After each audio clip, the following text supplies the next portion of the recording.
Mr. Leong's valuation approach is actually dangerous for Singapore, because it's really not about valuation principles at all. He is in fact seeking to raid our national reserves in promising you that he can make HDB flats dirt cheap, but better without having to tax Singaporeans more or to find ways to pay for it through revenue sources.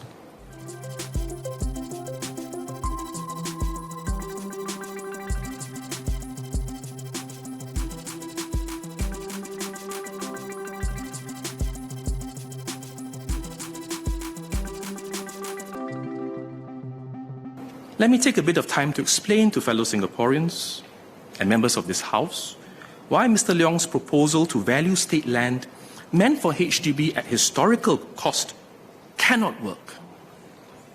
First, land has value. Professional valuers in the private sector will tell us that. And actually, all of us intrinsically understand this. So when Mr. Leong calls for land to be sold at historical cost, he is overturning this fundamental point that land has value. Given that most Singaporeans own their homes, he's essentially saying that by a stroke of his pen, a significant portion of the asset value should be ignored. Second, when you buy and sell land or property in Singapore, and I would say in many parts of the world, you may often call for a valuation report. And the valuer will usually apply established and accepted valuation principles, accepted by the profession, by the public, to determine current market value. But I don't think you or your professional valuer will base your transaction on how much the property had changed hands back in history. Third, the idea of valuing land at historical cost sounds attractive, but is really problematic. If the land was acquired by the government in the 1960s, HDB pays for the land at 1960s pricing. If the land was, say, recently acquired, maybe 2015, then HDB pays the 2015 price, far higher than before. And what if the land had all along been state land? Is the value of the state land at historical cost then zero?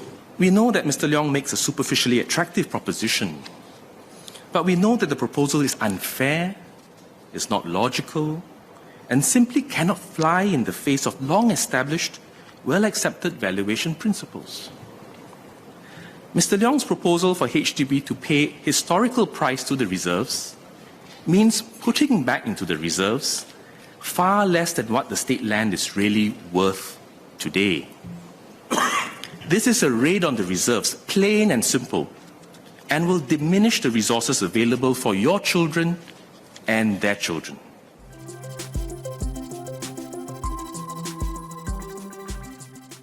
I would like to ask the Minister one question.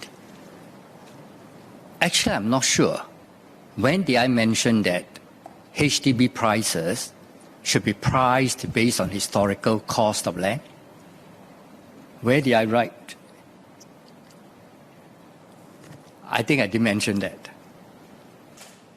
There was an exchange between the Honourable Member and Senior Minister of State Siman last year, and further Facebook and social media posts. I think we leave that for the debate.